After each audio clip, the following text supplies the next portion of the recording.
ఏడుకొండలపై కొలువైన అఖిలాండ కోటి బ్రహ్మాండ నాయకుడి దర్శనానికి కోట్లాది మంది భక్తులు తపిస్తుంటారు. తమ ఇష్టమైన దైవాన్ని కనులారా వీక్షించి తన్మయత్వంతో దివ్యానుభూతిని పొందుతారు.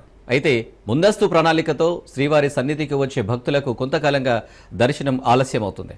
నిరీక్షణ సమయం పెరుగుతుందని భక్తులు అంటున్నారు. ముఖ్యంగా 300 రూపాయల టికెట్ భక్తులకు గరిష్టంగా 3 గంటల్లోపు దర్శనాలు కల్పిస్తున్నట్లు టీటీడీ చెబుతున్నా 4 నుంచి 6 గంటలకు పైగా సమయం పడుతుంది.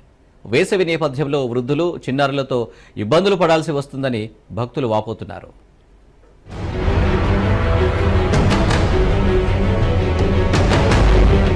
ఆపదమొక్కులవాడ అనాథరక్షక గోవింద గోవింద అంటూ కలియుగ ప్రత్యక్ష దైవం శ్రీ వెంకటేశ్వర స్వామివారి దర్శనార్థం నిత్యం వేల సంఖ్యలో భక్తులు తిరుమలకి తరలివస్తారు. స్వామివారి దర్శనం జన్మజన్మల పుణ్యఫలంగా భావించి శ్రీనివాసుడిని సేవిస్తున్నారు భక్తులు. భక్తుల సౌకర్యార్థం టీటీడీ వివిధ దర్శన సదుపాయాలను కల్పిస్తూ వస్తోంది. ముందస్తు ప్రణాళిక ప్రకారం రాదలిచిన భక్తులకు ఆన్లైన్ ద్వారా వివిధ దర్శన టికెట్లను జారీ చేస్తోంది. ఇందులో ప్రత్యేక ప్రవేశ దర్శనాలు, ఆర్జిత సేవలు, శ్రీ శ్రీనివాస దివ్య అనుగ్రహ హోమం, వర్చువల్ సేవలు అందుబాటులో ఉంచింది. అయితే ఇందులో 300 రూపాయల టికెట్లపై శ్రీవారి దర్శనం ఆలస్యం అవుతుందని భక్తులు చెబుతున్నారు.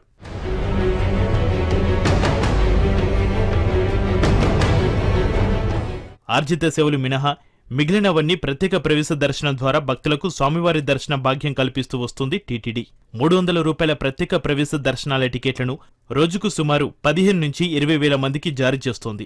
సర్వదర్శనం, ఇతర దర్శన కోటాను అంచనా వేసుకుని ప్రత్యేక ప్రవేశ దర్శనాలు జారీ చేస్తున్నారు టీటీడీ అధికారులు. స్లాట్ ప్రకారం 2 నుంచి 3 గంటల్లో భక్తులకు శ్రీవారి దర్శనం కల్పించే విధంగా టీటీడీ ఏర్పాట్లు చేస్తూ వచ్చింది. ఇందుకు సంబంధించిన టికెట్లను ఆన్లైన్లో 3 నెలల ముందే విడుదల చేస్తుంది టీటీడీ. అయితే 300 రూపాయల టికెట్ తీసుకుని నిర్దిష్టమైన ప్రణాళికతో స్వామివారి దర్శనానికి వచ్చినా వేచి ఉండే సమయం అధికంగానే ఉంటుందని కొందరు భక్తులు చెబుతున్నారు.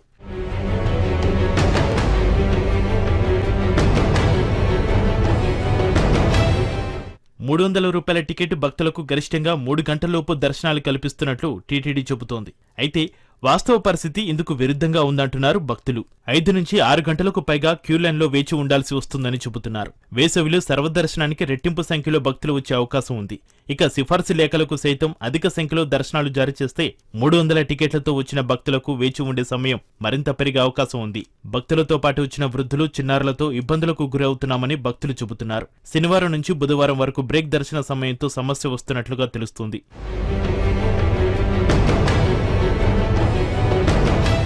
ఉదయం 8 గంటలకు వీఐపీ బ్రేక్ ప్రారంభం కావడం, మధ్యాహ్నం 1 గంట వరకు కొనసాగుతుండటంతో ఇబ్బంది